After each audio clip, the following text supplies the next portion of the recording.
அன்பான ஆத்மாக்கு இனிய அருளாசிகள். சொர்க்கம், நரகம் என இரண்டு இருக்கிறது என்றால்,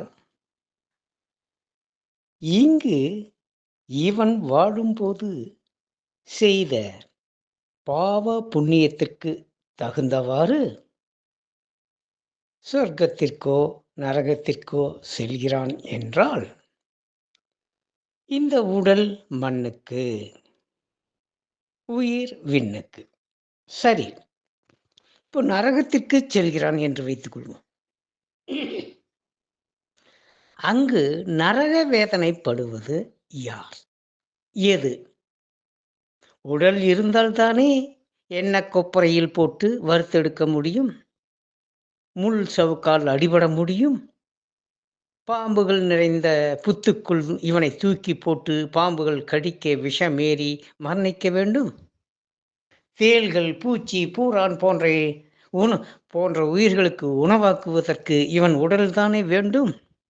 இதுவெல்லாம் கருட புராணத்தில் கூறுகிறது. அப்படி என்றால் இந்த உடல் மண்ணோடு மண்ணாகி போகிறது.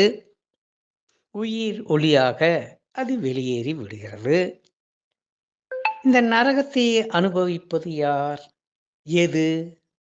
என்னென்றால், சூட்சும நிலையில் இருக்கும் பொழுது எதுவும் தீண்டுவதில்லை. இந்த சூட்சுமத்தில் இருந்தவாறு இந்த உலக அனுபவங்களை, இன்ப துன்பங்களை பெற வேண்டுமானால் அவன் உடல் எடுத்தாக வேண்டும். உடலுக்கு வந்த பிறகுதான் இங்கே அனுபவிக்க வேண்டியதாக இருக்கிறது. உடலே இங்கு இழந்து விட்டு செல்கிறது உயிர் என்றால், இந்த நரக வேதனை அனுபவிப்பது எதுவாக இருக்கும்? அது திரும்ப உடல் எடுத்து இங்கே விதைத்ததை இங்கே வந்து அறுவடை செய்ய வேண்டியதாக இருக்கிறது. இங்கே அனுபவித்த இன்ப துன்பங்களுக்கு தக்கவாறான பிறவி எடுத்து மீண்டும் பூமியில் வந்து பிறந்து இங்கே வாழ்ந்து இங்கே அந்த நரக வேதனை அனுபவிக்க வேண்டியதாக இருக்கிறதே தவிர வேறொரு சொர்க்கமோ நரகமோ இருப்பதற்கு வாய்ப்பு இல்லை. அதனால்தான் கூறியது என்னவென்றால், இங்கு வாழ்பவனுக்கு சொர்க்கம் நரகம் என்னவென்று தெரியவில்லை. இந்த உடலை விட்டு சென்றவனுக்கோ அங்கு என்ன நடக்கிறது என்று சொல்ல வாய்ப்பில்லை. அப்பொழுது இதை கண்டுபிடித்தவர் யார் என்று. இது கருட புராணத்தில் வருகின்ற கதைகள். படிப்பறிவில்லாத மக்களுக்கு நன்மையை புகட்டும் பொருட்டு, நன்மை தீமைகளை எடுத்துரைக்கும் பொருட்டு, பாவம் செய்தால் நீ இந்த துன்பம் அடைவாய் என்று பயமுறுத்தும் கதைகளாகத்தான் அதில் இருக்கிறது. அதை உண்மை என்று நம்பக்கூடாது.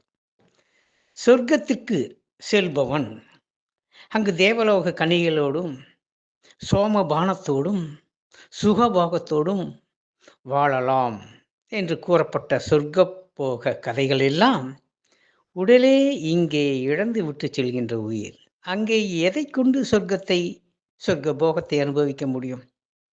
உடலால் மட்டுமே இங்கு இருக்கும் பொழுது இன்ப துன்பங்களை அனுபவிக்க வேண்டியதாக இருக்கிறது என்றால், சொர்க்கத்தில் எதை கொண்டு அனுபவிக்க முடியும்? இதையெல்லாம் சிந்திக்க வேண்டாமா? சிந்தித்து செயலாற்றுங்கள். எனது அன்பு நிறை அருளாசீர். நன்றி. செய்க நலமே பெறுக. தீர்காயுஷ்மான் பவ, தீர்க்க சுமங்கல்ய பவ. ஏனென்றால், இந்த வாழ்க்கையை நீ இங்கு வாழ்வதும் இதை விட்டு வீழ்வதும் உன் கையில்தான் இருக்கிறது. எப்படி வாழ்வது என்று தீர்மானிப்பதும் அது நீயாகவே இருக்கிறாய்.